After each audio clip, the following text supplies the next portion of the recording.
Hafaday and good morning. This public hearing conducted by my office, the office of Senator Mary Camacho Torres, will come to order. Notice of public hearing was disseminated to all local media outlets via electronic format on April 9th, 2019, with a second notice provided on April 14th, 2019. Notice of the hearing was also made known on the Guam Legislature's website. The item on our agenda is Resolution number 77-35, introduced by myself, relative to expressing the support of Imena 35 na Legislatura en Guahan for the passage of H.R. 208, the Guam Supplemental Security Income Equality Act, introduced by the Honorable Michael F.Q. San Nicolas in the United States House of Representatives on January 3, 2019, which seeks to extend coverage of the Supplemental Security Income Program to qualifying individuals who reside on Guam, and to further extending Undunklu na Sizus Maasi to the representative for his advocacy of Guam's most vulnerable.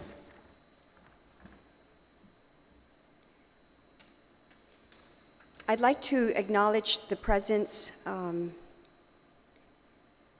of the good Congressman, Senator Michael F. San Nicolas, and my colleagues, Regine Bisco-Lee and Amanda Shelton, for joining me today. And at this time, I'd like to defer to the sponsor of H.R. 208 to provide a statement or testimony if he so wishes. And I'd like to invite you, Congressman, up to the table.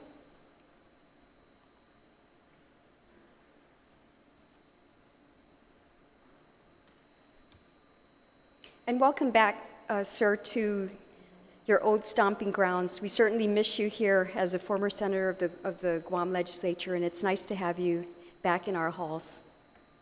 So please proceed when you're ready. Thank you so much, Senator Torres, Senator Lee, and Senator Shelton.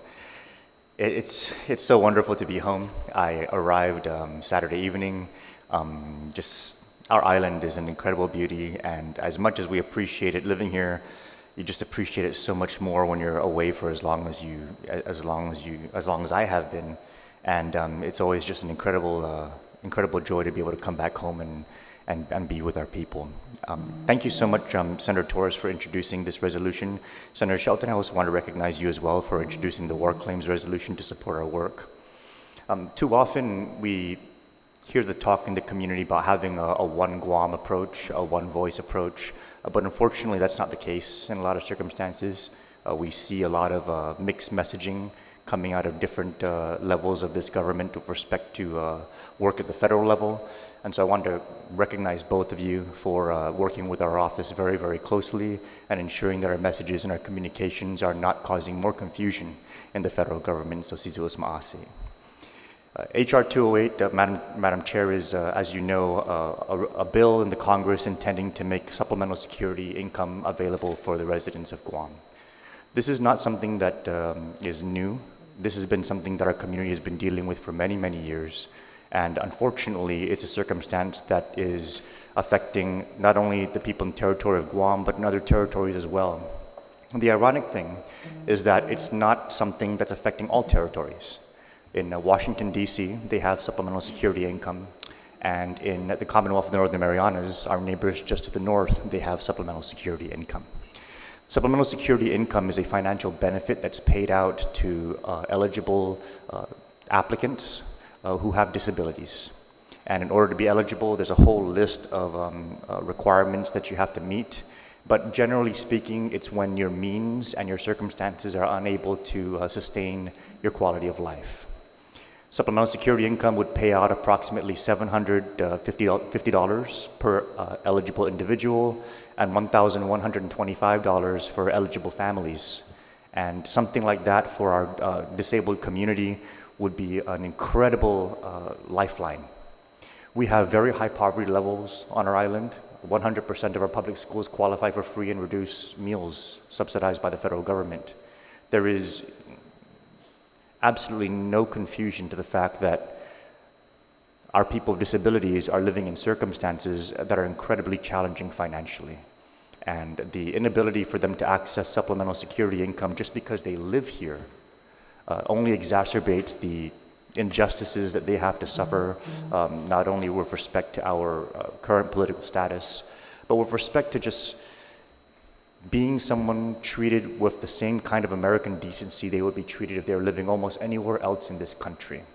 Supplemental Security Income is a welfare program. It is intended to support those who need it most, and it is a hallmark of American decency. When we have people with disabilities in the areas that are eligible being afforded this kind of support, it just speaks to the priorities of the United States of America.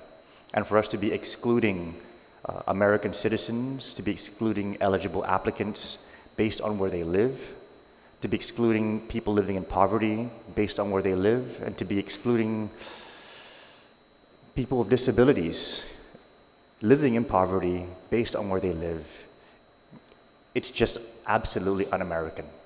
And this is the message that we're sending to the United States Congress. This is the message that we're spreading throughout the membership that we work with.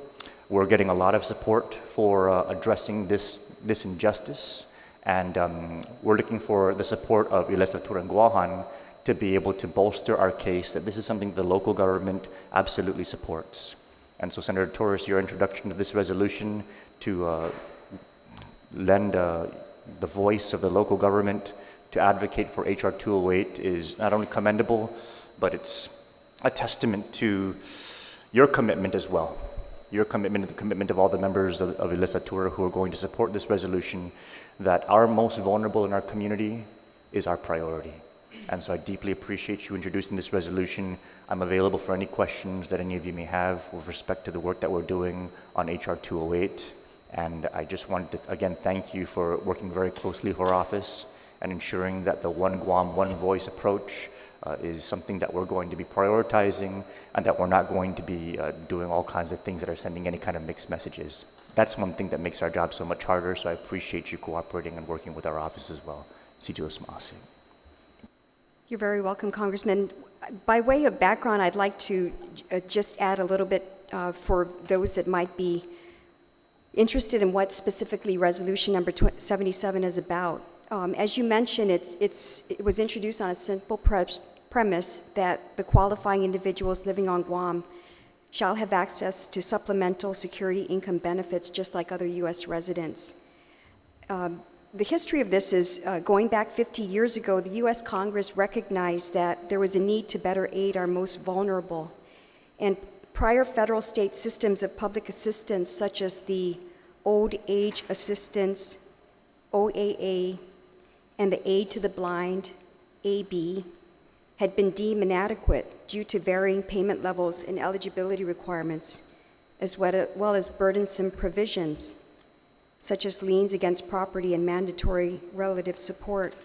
So the Supplemental Security Income Program was established to replace these models, offering cash assistance and health care coverage to individuals such as disabled adults and children or residents 65 years of age or older.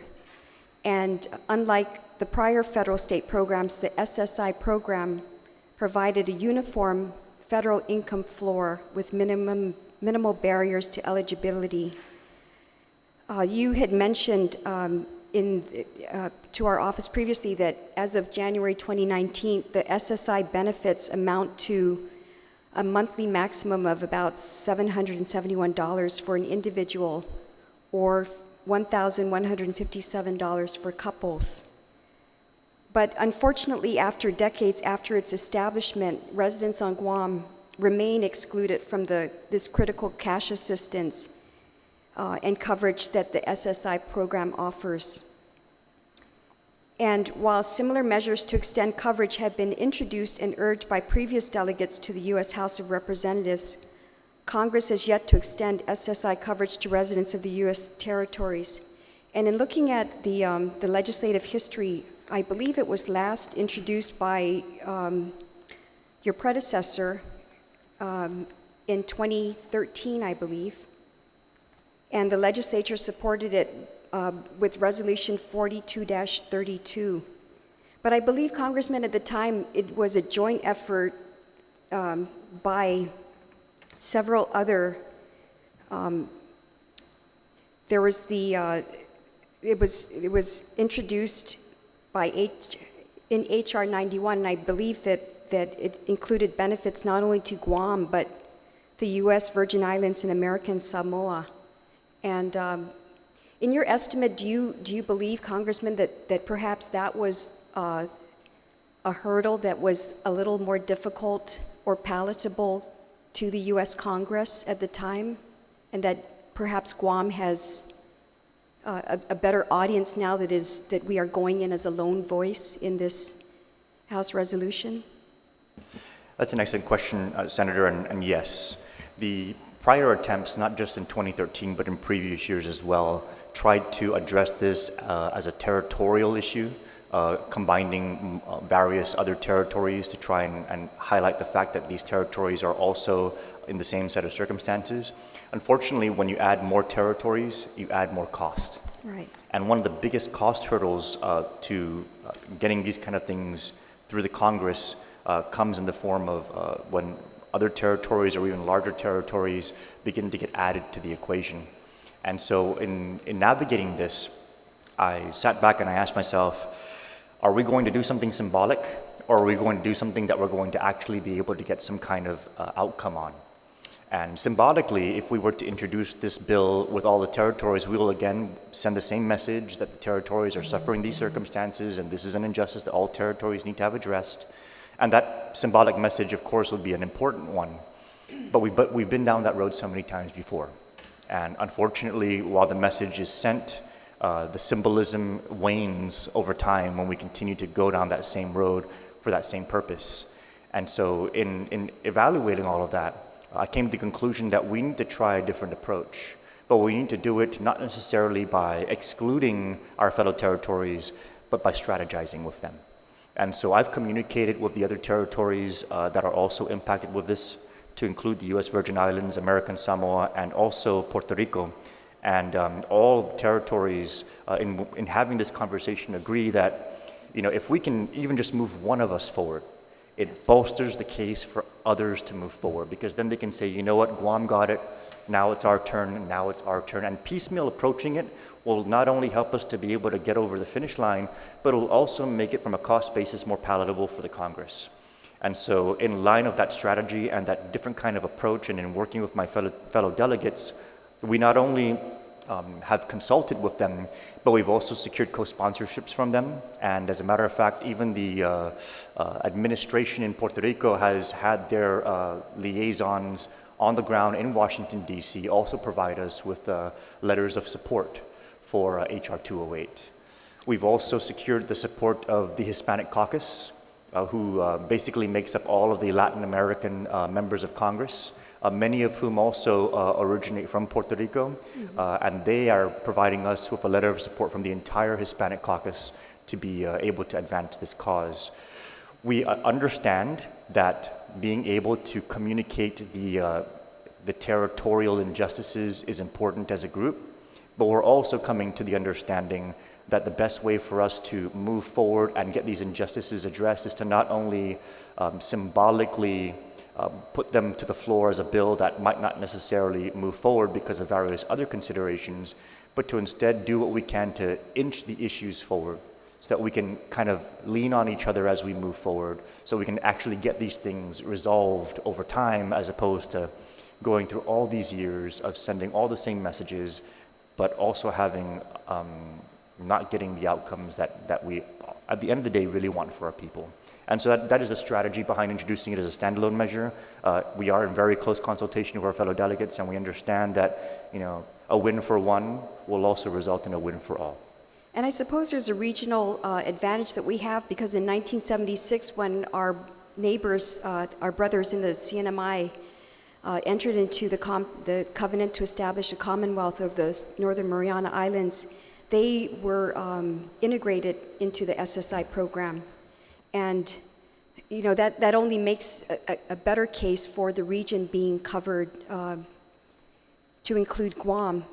And in one of the stats that was provided by your good office was that the impact to Guam, if we were to base it on the NMI's rates of qualification, where we have similar populations, we would have approximately 6,300 beneficiaries on average, and that the benefits could result in upwards of $3,860,000 per month, which would come up to about $46.3 million per annum in benefits to Guam. So while that is substantial in our eyes, I suppose in the federal government's eyes, that really isn't, could be deemed a drop in the bucket, so to speak. So I would like to, at this time, Congressman, if you don't mind, I'd like to call up Phyllis Leon Guerrero from the Division of Integrated Services to provide testimony. And you're welcome to stay, Congressman. Perhaps the dialogue can be enhanced with your presence as well. Thank you, Leon ma'am. Guerrero, thank you. I appreciate this time. And sir, Congressman, thank you for making sure that we go back and do the resolution. And as a former educator of 28 years and now the acting director of DISIT, I think it's vital that this gets through. We need the SSI program here. As a former educator, I've seen many of my former students, their parents take them off island because we don't have this program. So that means our local people are trying to get assistance while it should be granted here. So I know that there's a lot of things that he had said that I echo what he had said, from the needs of medical to all this additional money will get them there.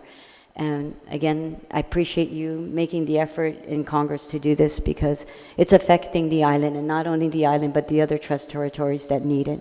So I appreciate the hard work you're doing over there, sir.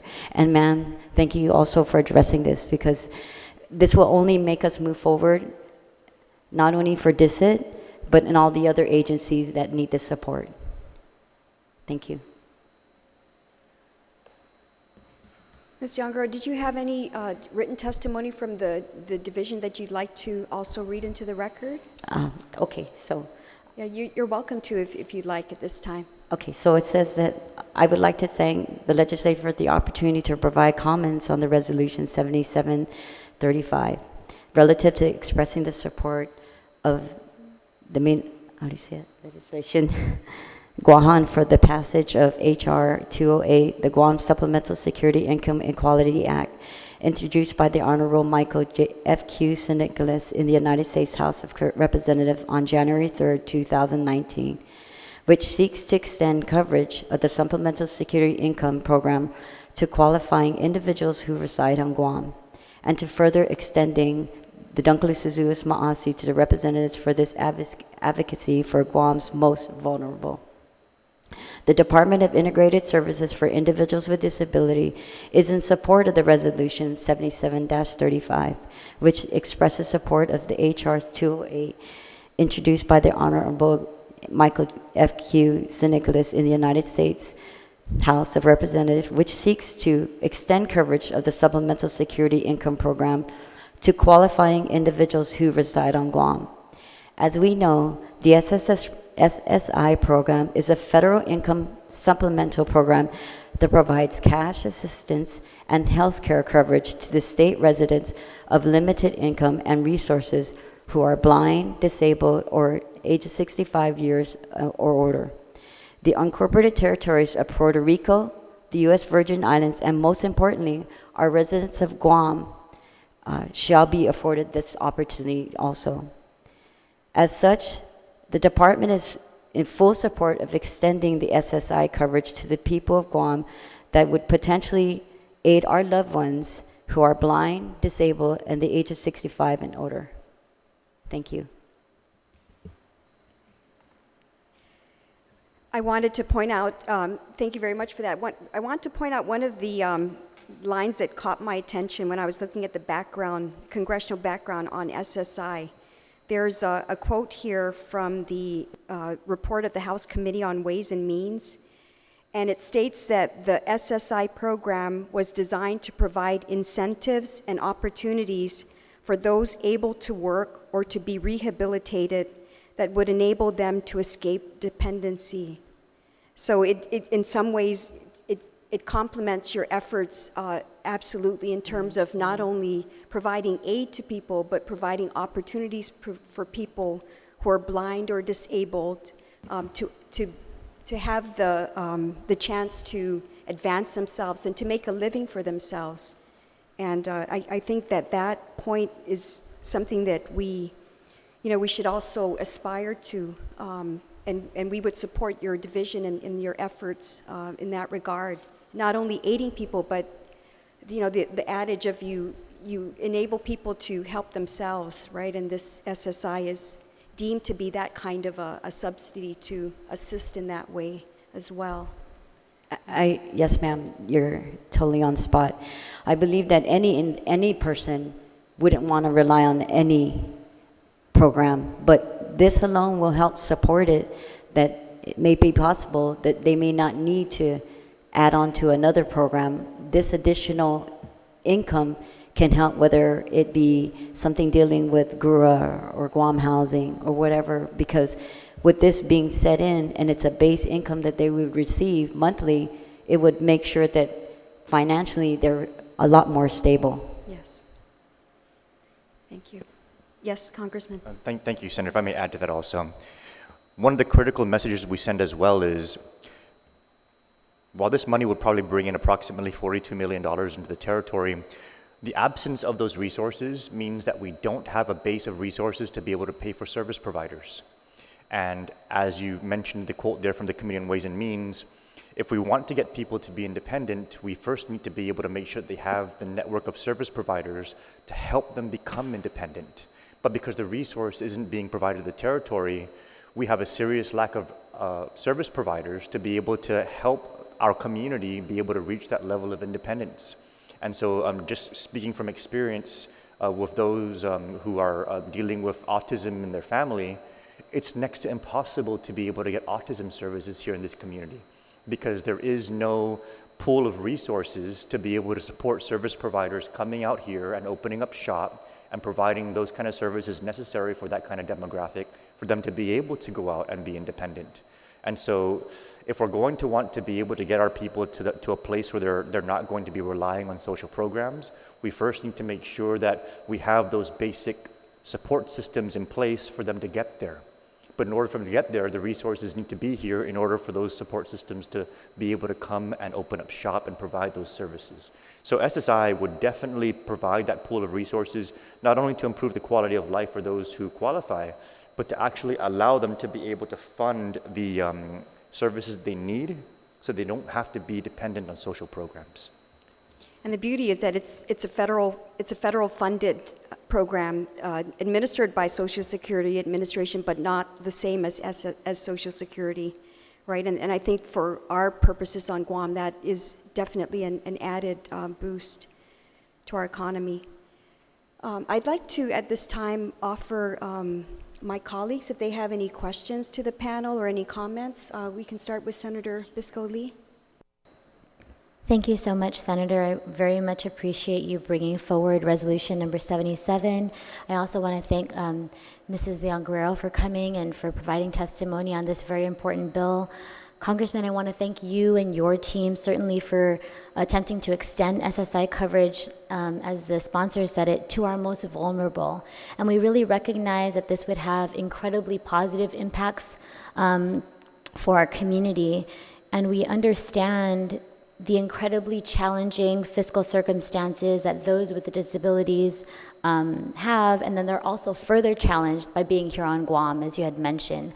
A couple of the senators attended a premiere last night on an autism film, and it was incredibly enlightening.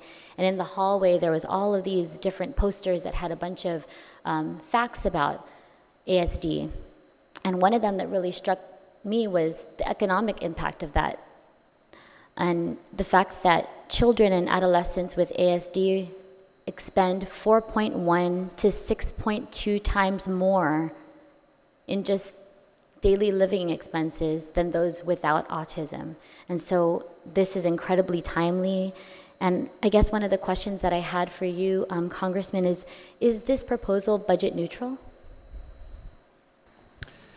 Well, I think you know the answer to that. Of course, it's not. The federal government would need to increase the cost allocated for supplemental security income program, and that's the whole reason why I think over these past decades the attempts to move this issue forward has failed because it was combined of all the other territories. I mean, Puerto Rico alone, and that's why Puerto Rico's support of this is so significant, because they're acknowledging the fact that, you know, they don't want to be depriving our shared communities. They don't want to be depriving one community at the expense of the other anymore.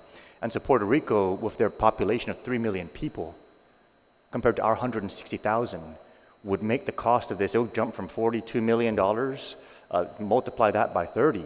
You know, and all of a sudden you're talking about a significantly more expensive program. And so no, it would not be cost neutral, but because it's a standalone measure that only is incorporating Guam as a cost, the $42 million price tag from the largesse that is a federal budget is something that is a lot more palatable. And so I'm confident that this approach, provided that we continue to have the support of our fellow territorial delegates, which we do, this approach may in fact give us a much better shot at getting this thing through, because while it does have a price tag, it's a much, much, much lower price tag than if we were to incorporate all of the other territories.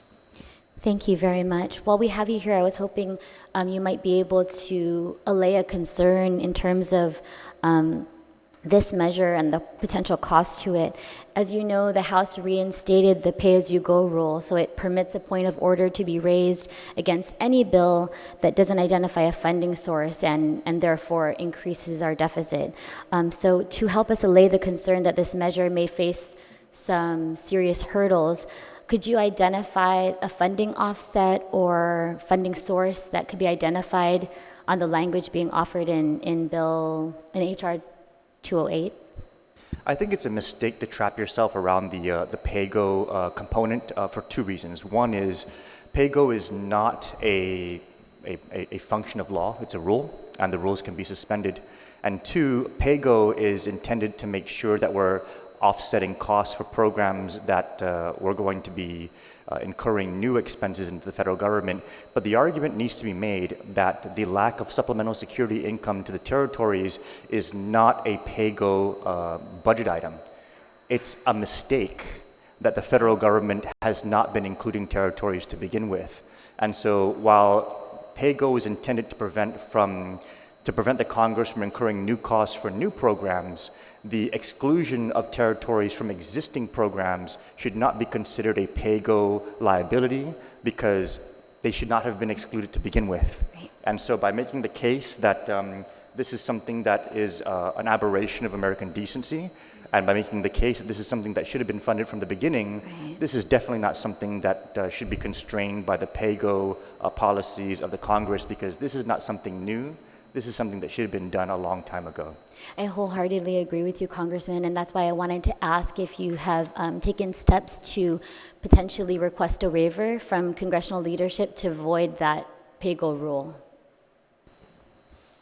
The way the Congress works is we definitely will go about doing that, but I want to do that when we have the momentum on our side. And so the first thing that we've done is we've introduced the resolution. Now we're going around marshaling support. Securing the support of the Hispanic caucus is a big step. We're going to continue to work that support until we have enough co-sponsors on the legislation to make a very compelling case that this is definitely something that the members of the Congress agree needs to be done. And from there, getting a waiver becomes basically an automatic process, as opposed to going and asking for one in advance and then turning around and saying, well, you know, I don't know about that. You got to line your ducks up in a row before you go out and you go in and ask for those kind of things. And we certainly want to ensure the success of HR 208, and we agree that it's not, we don't want any more symbolic gestures, but real outcomes for our people. And so I'm so glad that Senator Torres has introduced this resolution. I'm certainly looking forward to supporting it. And I want to just ask that you please continue to keep us abreast on as this bill makes it through. It's my understanding that it hasn't been referred to a committee yet, and so all along that process, we want to make sure that we're doing everything we can, in addition to this resolution, to assist you in your efforts and to make sure that you're successful in all that you do. The measure actually has already been referred to a committee. The parliamentarian is very structured in the way they handle legislation. It's actually the way that Congress works. You introduce a bill into the Congress, and it gets referred very, very quickly because committees of jurisdiction need to be decided right away. And once the committee of jurisdiction is decided, the committee then has to determine which subcommittee it goes to. So all of that has already been done, and I have already, in fact, met with the subcommittee chairs as well as their senior staff. So they have the resolution. They know that this is something very important. As a matter of fact, when I was meeting with the senior staff that's in charge of the subcommittee that this has already been referred to, they were practically in tears. They were practically in tears when we had the conversation with them about why this is just so wrong. And they've definitely pledged their commitment to be able to move this forward, but everybody's very much aware of the political realities and how that needs to happen on a very structured basis. So we're definitely moving this thing forward in the way that's going to give us the greatest chance of success. But the bill has already been referred to committee. It's in the required subcommittee, and we've already been working very closely with their offices. And do you have a timeline on when hearings might be, or what your next step is? Again, the way the Congress works is they don't have, similar to the legislature, they don't have like a 5-day rule for a hearing. The committee will move it forward for a hearing when they believe that the legislation is ready to advance. But we're working very closely with them because we need to build up the momentum in order for this thing to move forward. So there's no automatic timeline similar to the legislature. The subcommittee chair will call the hearing when he's confident that we're able to advance the legislation. Right. And we're working very closely with their office to ensure that that happens. Okay. Yeah, no, I'm well aware. I worked in the U.S. Congress for many, many years, and both on the House side and the Senate side, so I'm very well aware with their process, and I was just wanting to make sure that, again, we have that we're not moving in symbolic gestures and that we're really able to see this all the way through. So I think this resolution by Senator Torres is a great first step, and we look forward to you continuing to communicate with this body so we can continue to support all of your efforts. Thank you very much. Thank you, Senator. Senator Shelton, do you have any comments or questions? Thank you very much, Madam Chair, and for your introduction of this resolution. And of course, I'm very supportive of this effort, and of course for you, Congressman Nicholas, for introducing as well in the U.S. Congress. And thank you for your testimony as well, Ms. Leon Guerrero. Senator Lee actually asked all my questions, so I think I'm good. I wanted to know about the status of the bill and, of course, the offset or funding source, as we know that things are hard to move without it, but I am very confident in your efforts, and so I'd also like to, stay abreast of everything and the status of the bill along the way, so thank you very much. Ms. Leon-Guerrero, did you have any additional comments at this point? No, ma'am. Okay. Congressman? Just again, thank you very much, Senator Torres and Senator Shelton, for supporting the work that we're doing. I wanted to just officially on the record also extend an invitation to both of your offices. I would like to coordinate a presentation of your resolutions with the Speaker so that they can definitely meet the local leadership that's supporting the congressional work that we're doing. So if you need that in writing, we will definitely forward that. But I would absolutely love to coordinate having both of you out in Washington, D.C. To be able to show that there's a local support for this federal work that we're doing. And we will have the appropriate co-sponsors on this bill, on this resolution as well, to include at least the two to my immediate left and right. Thank you. Ms. Masi for being. So I'd like to thank you, Congressman Nicholas, for your continuing efforts on behalf of the people of Guam, aiding potentially thousands of residents on Guam. And I know I have the support of my colleagues here, and we will continue to get the support of the general body. But I'd like to conclude this public hearing if there are no additional comments from the audience. And just inform the audience that we're going to continue to accept any written testimony in this matter for the next 10 days. Testimony should be addressed to my office, Senator Mary Camacho Torres, and can be accepted either by hand delivery to my office at the DNA building, Suite 807 in Hagåtña, or at our mailbox at the Guam Congress building here on Chalan Santo Papa, Hagåtña, Guam. And with that, I would now call this hearing on Resolution 77-35 adjourned. Sizus Maasi for coming here today, and we look forward to continued collaboration for the success of your bill in Congress. Sizus Maasi.